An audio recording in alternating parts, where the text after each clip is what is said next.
Hello and welcome to the latest edition of the Talking City podcast from the Manchester Evening News.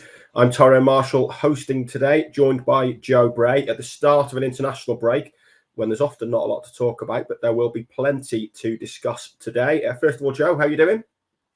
I'm not bad, yeah. Like you say, I was bracing myself for the dullest of dullest international breaks, and then we got a fairly big bit of breaking news yesterday that should keep us going for a few days at least. We did, absolutely. And as usual, Manchester football dominating the news agenda yesterday. And at City, it was a big victory, at least. Well, I think we can see it was a big victory. I think most of the analysis suggests it was a big victory for City. The Premier League have claimed a victory as well. Both teams claiming a win for the associated party transactions legal case. Joe, you were covering the story with Simon yesterday, who is off today. I mean, give us your take on it. Both sides have claimed a win. Both sides have raised their hand at the end of 12 rounds in the ring. Who are you giving the verdict to? Simon, I think, for taking the rest of the international break off and avoiding all the fallout. But I mean, surely City have won it because they've proven what they wanted to prove, which was the rules were unlawful. The verdict went as far as saying it was discriminatory against certain owners. It was the Premier League abused its dominant position. It doesn't get much more damning than that. And the Premier League are trying to say, okay, there was the panel have said the associated party transaction rules are necessary and needed, but the way that they were implemented were wrong. And I just find it absolutely baffling how the Premier League have pretty successfully said we won, and everyone said, yeah, maybe they have, maybe it's a 50-50 thing. I think one of the back pages had the headline as City won, Premier League won, and I'm thinking the Premier League have broken the law. Their rules have gone against UK competition law, and that feels like a massive defeat. But I think they brushed it off by saying a discrete element of the rules were in violation of these rules. And I'm thinking, so it's fine if you break the law as long as it's discreet, as long as it's just done quietly. It feels like the Premier League PR machine has done wonders to paint it as a draw. They're saying victory, everyone's saying draw. City have won it by a landslide, surely. Yeah, it certainly feels that way, doesn't it? And I mean, if City had won on any point, I think they'd have claimed a win. I mean, it was funny yesterday seeing the two kind of the verdict land and the two respective parties giving their view on it. And for a minute, you read the Premier League's version. I was reading their press release and thinking, are they talking about a different case here? Because it was, it was so contradictory. And obviously, I think it's pretty clear that City have won, and it's a bad look for the Premier League and a bad day for the Premier League. And we'll see where they go next. Suggestions they're going to try and rewrite these rules, and like I say, that the panel said these rules may be necessary. Can they still make them work now? Can they get the support of clubs? Because it's clearly opened up a big divide between the clubs as well. From a City point of view, we were just talking about this. It's hard to analyse exactly what it means for City, especially in terms of football fans are used to kind of understanding this is way over our heads in a way for what we're used to. It's over the heads of football fans. You're used to, or we can't claim it when we either did win or we didn't. This isn't about 3 points for City or 3 points for the Premier League. I mean, how significant is this for City, and what does it mean for City, I guess, is the big question. There's a good analysis piece online this morning from yourself and Simon. I think Si says City aren't suddenly going to announce a 45 billion a year deal with Etihad. I mean, what do you see the next steps being here? How significant does it feel for City, and what does it mean for City? I think I would also direct people to another piece of Simon's, which sort of sums up why City brought the case and what it means. There's talk of a civil war with clubs, and they've sort of name checked Arsenal and said, well, Arsenal and I think Brighton use these shareholders' loans, which are completely unchecked. And what is the difference between them and these sponsorship deals? That could open a can of worms, as could the fact that City and other clubs can claim for damages as a result of these APT rules. Yeah, as you said, we were having a chat before. We're probably not going to see any material difference, I don't think, unless City might be able to get more sponsorship deals through the door, therefore earning a bit more money. They might be able to up the transfer budget. Okay, they might sign another left back. Is that what we're going to see? But it's not like they do need a left back. Yeah, it's not like the 115 case is if City are found guilty of the serious charges, they could be kicked out or stripped of titles. That is a very definite black and white punishment. With this one, it feels like it's more. They will be able to sort of increase what they can do commercially, but it's also a bit more pride of saying we are justified in saying the Premier League have been unlawful in these rules and we're wrong to bring it in. And I would imagine City will just feel empowered a bit in terms of why they brought the case and proving a lot of people wrong as much as anything that they can do commercially. It's really hard to say because it's 160, 170 odd pages of really boring legal jargon. I think Simon said as well, we need to take a while to actually read through that and see what it says, because there's probably a lot of implications that we don't know and we'll never see. Because like you said, it's not a case of a goal going in or 3 points or a title. It's all the stuff that happens behind the scenes that really fans don't care about. Yeah, absolutely. And you know, the Premier League seem insistent that these rules aren't going away, that they might need rewriting, that they're trying to get the support of clubs to rewrite them. You know, we'll see how that goes. Like we say, it's not a case that City is suddenly going to be making even more money. It's a moral victory for City as much as a financial one, maybe even more of a moral victory than a financial one. And you know, I think they've made their point to the Premier League. I guess the immediate next step for City maybe is the talk of potential suing for damages around the two deals, the Etihad deal and the First Derby Bank deal, which were mentioned in the hearing. I mean, how do we see that playing out? Do we think we've mentioned it's a moral victory for the Premier League, for City rather, against the Premier League? There's clearly, you know, you read both views and there's no love lost there, is there, between City and the Premier League? And there's not going to be when these 115 charges are going on, and we'll touch on them towards the end maybe of this section. Do we see City pushing for damages against these deals? Do we see them going further and further just to prove their point that the Premier League essentially are overstepping their mark? I think that's what this amounts to, isn't it? That City feel the Premier League are overstepping what they are there to do, what they are there to govern this league.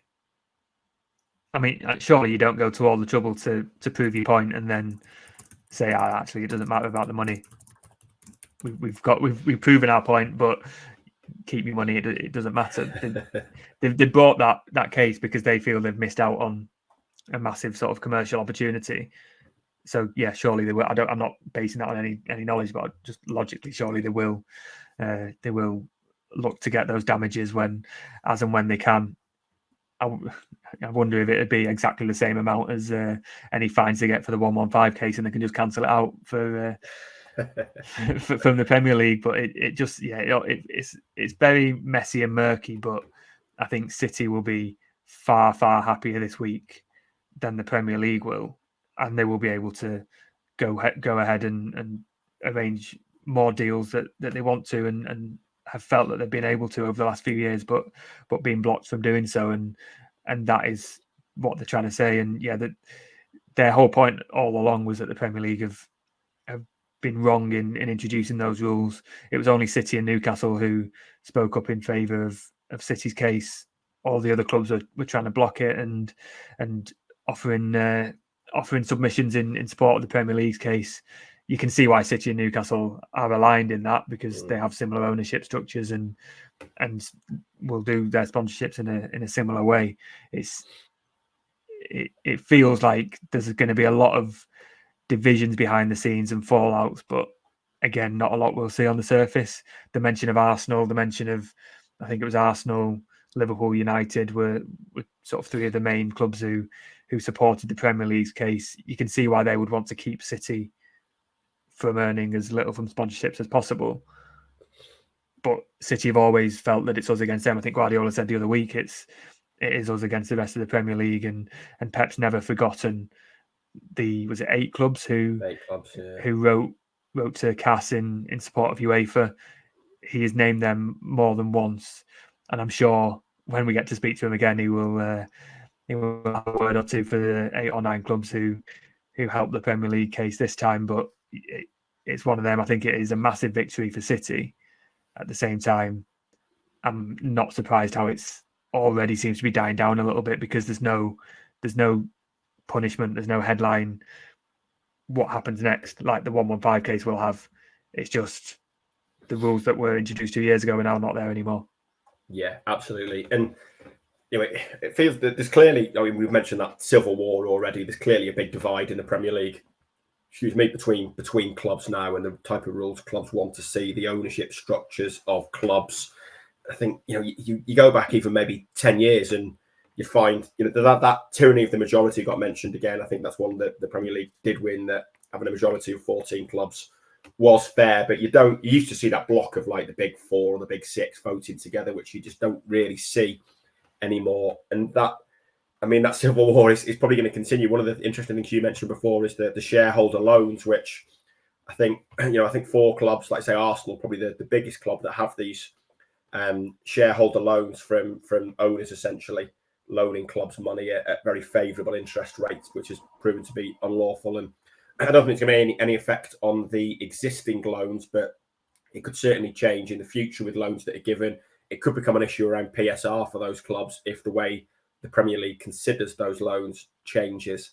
And it's an interesting time for a lot of these clubs, isn't it? And like it'd be nice to have a camera on the boardrooms at these Premier League games at the moment and any Premier League meeting next week, because there's clearly a lot of disagreement there between clubs on a lot of these financial rules, isn't there? Yeah, and there was that sort of report that an Arsenal executive had stormed out of the Etihad the other week when City scored their equaliser. And yeah, some of these clubs really don't like each other, and you can see why. And it's because they're all competing for the same thing. It's natural that teams have seen City win 4 titles in a row and 7 out of the last 8 or whatever it is, and think we don't want that to happen again. Everybody wants to win the league and sign the best players and have the most money and qualify for the Champions League and have those opportunities. But at the moment, it's City. City have proven in a way that how they've wanted to do these sponsorship deals is within UK competition law, Newcastle, and being done in a fair way. So I think the best scenario is if the rules are tightened and made that it is all transparent and equal across the board. And it feels like that's what City want. They're not, I don't know. It's very complicated. And as you can tell, I've not read the full 170 odd page verdict back to back and got my head completely around it. But I'm a little bit confused by just how the reporting of it has been. And it's been equal. And it's been, it's 1-1. It's City claim this, Premier League claim that. Surely everyone can see those headlines from what the verdict has said about the Premier League is absolutely damning on them, and it should be one of the biggest scandals really in the Premier League. You would say that they've introduced these laws that were unlawful and against competition law and discriminatory, and the league have abused their power to stop certain clubs fulfilling what they can get commercially. But the big story is Erik ten Hag might be sacked for the 20th time this season. And as we were saying before, that sells papers, and I understand it. And a big legal case is boring. And that, as we're probably failing to convey here, it's not that interesting. No, that's the thing. It feels more significant. And I think the Premier League have done very well in muddying the water and doing what the politicians do and saying, well, actually, we've won, when they really, really haven't.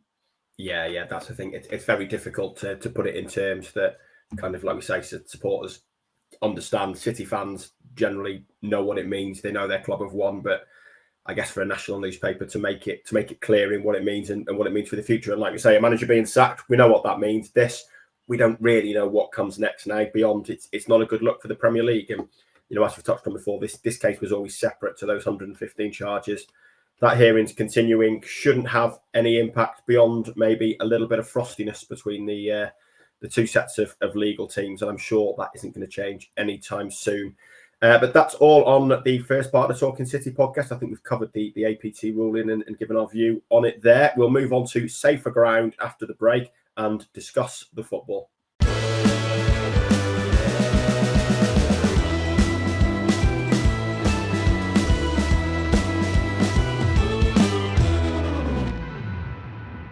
Welcome back to the Talking City podcast then. On the pitch at the weekend, both Manchester City and Fulham claiming victory at the Etihad. Thankfully, the football's a little bit easier to understand than these legal judgments. Clearly a victory for City. I think we can all work out what a 3-2 scoreline means for City. And another hard-fought win, Joe. You were there at the Etihad, and it was kind of typical of a lot of City's games this season, wasn't it? In that they had to really battle to get over the line. Fulham, because they played very, very well and made City work very, very hard. And City just didn't really look at it all day. They eventually won it through a really, really good goal from Jeremy Doku, a couple of shots from the edge of the area from Kovacic. And he said after the game, Guardiola told them to be at the edge of the area because that's where the ball's going to be. And they were good in patches, but not brilliant. They conceded first again. That back heel from Jimenez, is it too early to award an assist of the season? Because I'll be honest, I sort of glanced away when I saw he was going away from goal, thinking I could just have run a couple of second thing on my laptop and then they'll surely put a cross in. And next thing I know, the ball's in the back of the net. And I was thinking, how on earth has that ball got through? And it's not the first time they've conceded first, and they just look a little bit shaky at the back at times. But every time they have conceded first, they've not taken long to get back. And even though it wasn't a sort of pretty move or a cutting period of pressure, it was just corner comes in, bobbles out, and Kovacic is in the right place. And I think he's starting to show that he's got a place in that team, and he's not a perfect Rodri replacement, but he's definitely part of the system that will replace Rodri. And it was an interesting game in that City just did what they had to do, and that's kind of what they say about title-winning teams, don't they? And it feels a little bit like the Newcastle game at St James's last year, where Oscar Bob scores that last-minute winner, and at the time you don't know how significant that's going to be, but a one-goal win in a game where you've not been at your best, it could be the difference between winning and losing a title, and or at least keeping you in track. If City had gone into the international break 3 points behind, then maybe a bit more noise about are they falling off again. They always do this time of season. We know that they always have this little blip where they're getting used to people. They're without Ake, De Bruyne, Rodri. They've got players sort of slowly coming back to form. And I think what I would also say is it was really refreshing after about 5 or 6 games in a row to see Fulham attack City and have a plan to play on the transitions. Adama Traore was the world-class player he always is at the Etihad. He never is away from home when City play at someone else's ground, but at the Etihad, he always causes them problems. And I think City had 3 different solutions to try and stop him throughout the game. Pep was so agitated on the touchline, more than usual. He was calling Juan Melillo up whenever he could, and he started with Rico Lewis doing his marauding roll forward, which Lewis always pops up at right back where you need him to be, but he can't do that against Traore because Traore is stronger and faster than Lewis.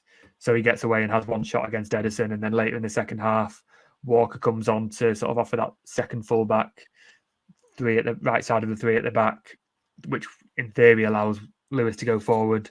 You think, brilliant, he's cracked it, and then Traore shrugs off Walker and throws him to the floor and gets another shot on goal. And it's only when Walker goes to right back and John Stones comes to centre back where Traore finally goes over to the other side. And it felt like that kind of game where he never had a complete grasp on the tactics, but City did enough to get the win. And I think it will turn out to be a very important 3 points. Yeah, there's a couple of things there that I was going to move on to, actually. So let's bump them up the order and go with them now. The first one, you mentioned Fulham attacking. I mean, they scored twice, and Ederson was still getting plaudits at the end of the game for some of the saves he made, particularly those 2 from Traore, like you say. I mean, it was refreshing to see Fulham attack. Do you think teams are maybe looking at City at the moment, especially without Rodri, and thinking we can have a go here compared to last season? That's 6 games in a row now. They've not kept a clean sheet. I mean, they conceded to Ipswich, Brentford and Fulham at the Etihad recently. Do you feel like teams are taking it upon themselves and are maybe seeing weaknesses there that maybe they didn't last year and are thinking, let's come and have more of a go? And is it a concern for City that if they are finding it difficult to keep clean sheets? I think Pep seemed a little bit concerned after the game. I'd asked him after I think it was a Brentford game. It was 3 games in a row they'd conceded in the first half, including I think Ipswich, Brentford, and West Ham away. And I'd sort of said, it's 3 games where you've conceded first or second, and is that an issue? Because all the goals are quite similar, the sort of transitional breaks and through the middle especially. And he needed reminding that they conceded against Ipswich and brushed off the question. He was asked a similar question after, like you say, 6 games in a row, including plus that West Ham game, plus I think Arsenal they conceded after going ahead, all within about 25, 30 minutes. And he was like, yeah, actually, I've got to look at this over the international break, and it might be a structural problem. It's not because Rodri isn't there, but something's not right. And it feels like they're all moves throughout down the middle, kind of, or at least direct and probing City's weak spots. And I don't know if it's a coincidence, but I think that's the 6th or 7th time this season where it's been a back four of Lewis, Diaz, Akanji, and Gvardiol. Now, I think they've been playing very well, but when you look at the record of the goals conceded, you've got to think, well, do you change things up, and is it an issue there? It could be that they're still trying to work out how to protect that holding midfield role. And like we said, Kovacic is there, Lewis is getting involved. You've got Gundogan there sometimes, Bernardo, sometimes Akanji's pushing up. You can have John Stones doing that. There's so many options. They've not settled on one thing yet. It could be that, but I think there will be a little bit of concern because they're not always going to come back. They've got a good record of hitting back before half time, but one day they're not going to do it. And we've seen it in the past, and if they drop 1 or 2 points here and there, that could be quite costly at the end of the season. Yeah, absolutely. And the other thing you mentioned is kind of how they're doing what they often do at this time of the year. I guess they're grinding it out. They're finding ways to win games. It's certainly not coming easy to them at the moment. They're a little bit maybe reliant on individuals. I mean, how do we view that with City? Like you say, with a lot of teams, you'd say that's what champions do. It feels like City are maybe judged to higher standards at times, and rather than saying that's what champions do, I think others are looking at it and seeing, is there a chink in the armour there? What we're going to discuss kind of bigger picture, 11, 10 games in, if we want to include the Community Shield at the end of this. But in terms of that league form, how do you see it at the moment? Do we think, are they just grinding these games out and getting the wins? Or a couple of draws in there with Newcastle and Arsenal. I think both of those are respectable results, really. How do we think Pep is looking at it? I think Pep is looking at it like, right, we're surviving, and that's all that matters at the moment until we collect. Because the big issue is, like we say, the Rodri solution hasn't really been nailed down yet. And I'm not sure if it is going to be nailed down. I think it's going to change week to week and game to game, whether it's one player, 2 players, who it is. And it's probably going to take time for kind of every possible solution, all 4, 5, 6 plans, however many he comes up with, to fully gel in, isn't it? I think Pep will be quite happy to be 1 point off the top and unbeaten, and like you say, only dropping points against Arsenal at home and Newcastle away. He said in the summer, it's pre-season's going to last until 3 or 4 games in. We're not going to be good, he was saying, until after the first international break. So if that extends to the second international break, we can see the effects of players coming back who came back late. Rodri got injured because he played so much football. Phil Foden's only just in the last couple of games started to look like the Phil Foden of last year. Ake's had a big injury. De Bruyne's been injured. These are all key players that normally you would rely on. Kyle Walker's not been anywhere near the player he was last season, albeit Rico Lewis has been really, really good. But there's been a lot of change in what we're used to, and it normally takes a few months for City to get to grips with the strongest 11 and the way they want to play. They've got Doku and Savino now, which they didn't have that dual pairing last season, and it's a different way of playing. You've also got Grealish, who's a bit better, and Bernardo. Those sort of pairings and combinations of wingers, I'm not sure he's nailed down when to use it at the right game and against the right opposition. But as City get used to that, they will get better. So considering all the fitness issues and the tiredness they've had, the fixtures, was it 4 games in 11 days at one point, to get through all that, I think they've done quite well. But it's equally fair to say they're not playing that close to their best, and they've made a few mistakes, and they're making the same mistakes quite often. So I think it's fair to say that they're not doing great, but also you've got to praise them and say when you're not doing well, to get the results they've been doing is really good. And also you've got Erling Haaland, who scored 11 goals already this season, and we barely talk about him because that's just what he does. But he's been brilliant and really helped them through that. Yeah, and we're not really seeing say come kind of February, March, April, May. We see the patterns with City. We clearly know what their strongest team will be. You look at it at the moment, like say Haaland been brilliant. Lewis had a good start to the season. The wingers kind of all look really exciting without looking like there's a clear front three there, like there's a lot of unity and togetherness. I mean, does it feel like a team at the moment that is kind of relying on those moments from individuals, like you say, two Kovacic goals from distance, one deflected at the weekend. I mean, a very unlikely hero, really. I think when we saw him score at the opening day on Chelsea, I think he's got that in his locker, but we don't see it that often for City. It feels like it's a moments team at the moment. I mean, maybe they'd have run away with this game if either of those very early chances goes in, but we are kind of looking at it as, you know, the focus, I guess, is on individuals at the moment, isn't it? Rather than with any kind of expert team play that we often see in the second half of the season. Yeah, I think Kovacic has been good. They're obviously trying to find the solution to that, and I think he's on 3 goals now, and he got 3 goals in all competitions last season, and his next best goal scoring season was in 2015 with 5.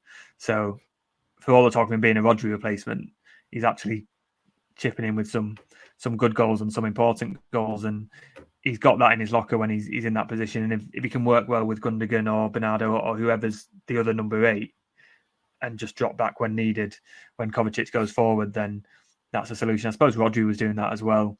I think it's fair to say that they have been reliant on moments. Haaland scoring back-to-back hat-tricks to win games. They're playing okay, but if he doesn't score one of those goals, maybe it's a draw. Or it's I mean, my hesitation sort of shows it's you can't really put your finger on why it's not clicking, but I think it's just because there's a lot of players who aren't fit and there's a lot of rotation, and it just feels like there's so many more levels that they can reach so far. I think Doku's got 2 goals and assist in his last four games, of which one was like a 10-minute cameo, and he's suddenly emerged as quite a good option. And on the other side, Savinho's looked good, but then was a little bit quiet the last couple of games. You've got to remember he's still getting used to the Premier League.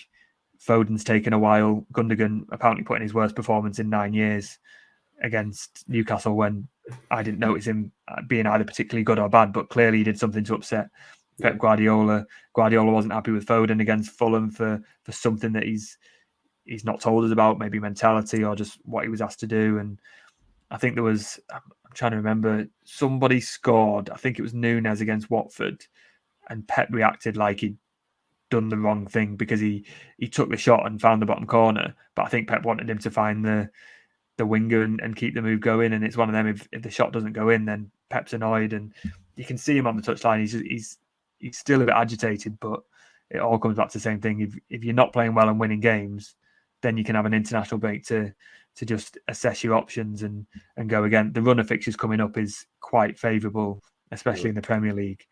I can see that unbeaten run continuing for another few weeks, and City using those games to slowly get back. And I think we'll see a bit more of a settled 11 especially in the games that he will prioritise. Maybe it's Foden involved, maybe it's De Bruyne coming back, maybe he's got a better system with the wingers, and he's obviously got to work out how best to use Kovacic in that Rodri replacement system. But this is Guardiola, and he's done it so many times. How many times in seasons gone by have we had this conversation of, City aren't looking good in the middle of the autumn? They've got various problems, fitness, form, injuries, and then a few months later we're talking and they're on a 20-game unbeaten run and winning the league. And I'm not saying they're going to win the league, because I think losing Rodri is massive, and De Bruyne's still got that injury, and it's going to be a very, very long, difficult season. But it's not time to completely panic just yet. No, definitely not. And like I said, I think these next 7 games between the October and November international breaks are a time that they are certainly more amenable run of games. I mean, the trickiest is probably Tottenham away, and that's a League Cup fixture anyway. They're a good time to kind of get some rhythms going, and and get that best team established. I think after the November international break, the fixtures really do crank up a gear. Let's have a look at the bigger picture then. 11 games in, including the Community Shield. I mean, we've discussed there for 15 minutes and kind of been not negative on City, but kind of picked up a few issues, picked up a few things that aren't working, maybe a few concerns. They have played 11 games and lost none of them so far. They are only a point off the top of the table against a team who's had a very easy start to the season, and I think no one really expects to last the pace. I mean, all things told, it's been a pretty decent start to the season, hasn't it? And I think probably a lot of what we're talking about is conditioned by what you just mentioned there, and the absence of Rodri and the impact I think we all expect that to have at some point in the season. Yeah, let's be positive, because it's been good in the fact that a few different players have stepped up. For all the stuff about Kovacic, he's been good, he's been consistent, and if he finds that partner like he told us in the summer he wants, I think he will be very good. I think Gvardiol's played every game in some form. Because of Ake's injury, he's been mostly good. He scored a really good goal at Newcastle, and we know he sometimes leaves that left back spot unattended, but largely he's been, I'd say for probably about 90% of the games, he's been quite aware defensively. I will continue to bang the drum about Rico Lewis. I think I was reading an article in another paper or publication asking various reporters for their player of the season so far, and there wasn't one mention for Rico Lewis, because he always goes under the radar. But I think he's been far and away City's best player, and that's including Haaland, who's scored his 11 goals. I think he's playing at right back, defensive midfield, number 8, number 10, and even false 9 in one. And he showed against Fulham, that if you're up against a winger like Traore, you will get caught out. But in most of the games, he's something that just defenders cannot pick up on at all. I think he's got 3 or 4 assists already, which is close to what he got last season already. He's linking up with the attackers. He's probably going to play a decent role for England in the next game, especially as they don't have any left backs. He's just a brilliant player, and I'm really enjoying watching him at the moment, and his form and what he does. I've not seen many players do that before. So when there is a conversation of the best player in the league so far this season, Cole Palmer's getting the goals and Haaland's got 11, but I think Lewis should be up there as well. And Doku's hit a patch of form. Savinho looks quite exciting. Bernardo is quietly brilliant, as he always is, in about 5 different positions in 5 different games. And as soon as we see Foden and Gundogan and De Bruyne back, you're starting to look at a very, very good side there. And this is a team where John Stones has barely played. Kyle Walker hasn't been great at all, but when he's back, he has a definite quality to offer at right back that Lewis doesn't. There's plenty of reasons to be positive, and the main one being City are 1 point off the top after 7 games, and have got a very good fixture list to come. Yeah, totally, and I completely agree with Rico Lewis. I think he's been excellent so far this season. It's almost like he's been AI generated to play in this team, isn't it? The roles he can play, the intelligence he plays them with. He's a Guardiola cheat code almost, and he's only going to get better, I think, for that exposure this season. And in a way, you've got to get him into the team, whether it's at right back, whether it's now in one of those midfield roles that's become available.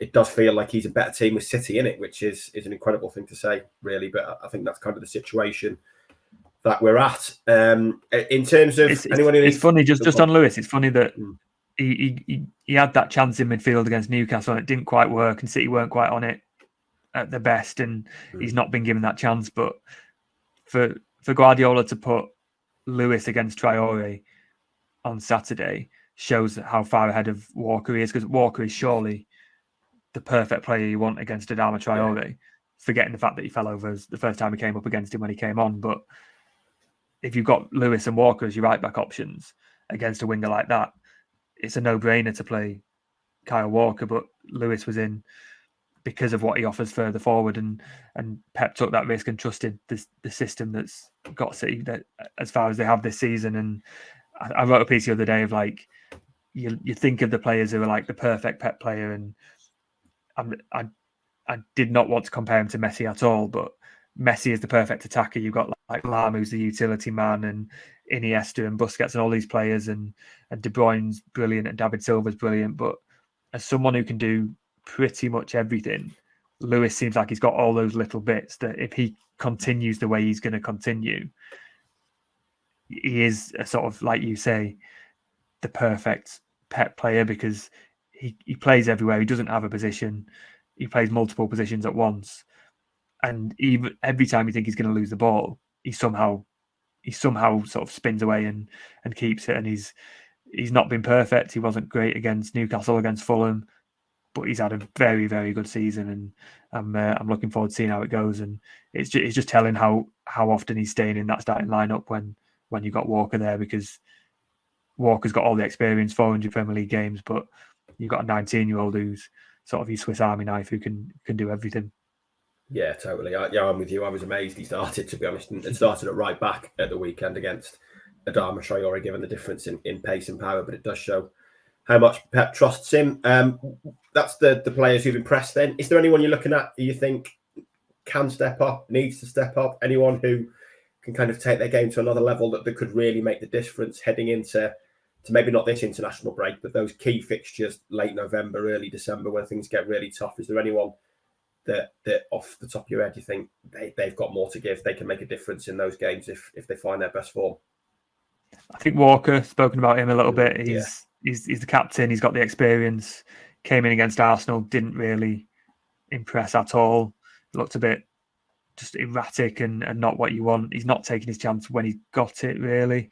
And for all the talk of, yes, I'd start Walker over Lewis to face Traore, as soon as Walker comes on, he's completely beaten for pace and shoved off the ball. And you're thinking, well, that's your one job for the rest of this game, Kyle, is to stop Traore, and you've let a chance to on goal. So I think he will be looking at, he's got his England place back. He needs to really rise to that challenge that Lewis offers, because he can't do what Lewis does in terms of going forward and into midfield. But you can say to Guardiola, if you want a proper right back, I am that right back, and I've got that experience. And he's even played at centre back a couple of times in the cup and for a few minutes against Fulham, and he's got that versatility at the back. So I'd say Walker, and I'd say Mateus Nunes. I know he's got a goal against Watford. He got his start against Bratislava. I just don't know where his position is, and I don't think, if you're looking at that midfield for any game of any importance, there's no argument to put him in. And we were saying this at the game, like, his best games for City probably come on the right wing, but then we worked out who they were against, and it was Luton and Burnley. And if your best games are against Luton and Burnley, you need to be doing more. And it was a good goal against Watford, his first one. He says that he can do the Rodri role and play in a double pivot. We've just not seen it, and he is a player who makes mistakes, but because he takes risks, and I just think the mistakes are outweighing the benefit of those risks at the moment. So I don't see how he fits into the team, not to the point of Calvin Phillips, but I can see why Guardiola doesn't call upon him for any important role in any important game. Yeah, I completely agree. I just can't see a scenario where he plays a double pivot role against anyone aside from a League Cup fixture. To be quite honest, I know he can play a bit further forward. He's played on the wing. He can dribble past people, but I've not seen the full package at City, and it does still feel like he's got a bit to prove. But right, I think that covers everything. We will leave that there today. Thank you for your time, Joe. No worries. Another however many days of the international break to go. I know, yes, just the 12 days or whatever it is left. We will be back either later in the week or Monday, depending on what's happening in City's orbit, to discuss events over the international break, any more breaking news. But for now, thank you for listening. Remember to leave us a like, give us a review, preferably 5 stars, and subscribe to get the podcasts in your feed whenever they come out. But for now, thanks for listening, and speak to you all soon.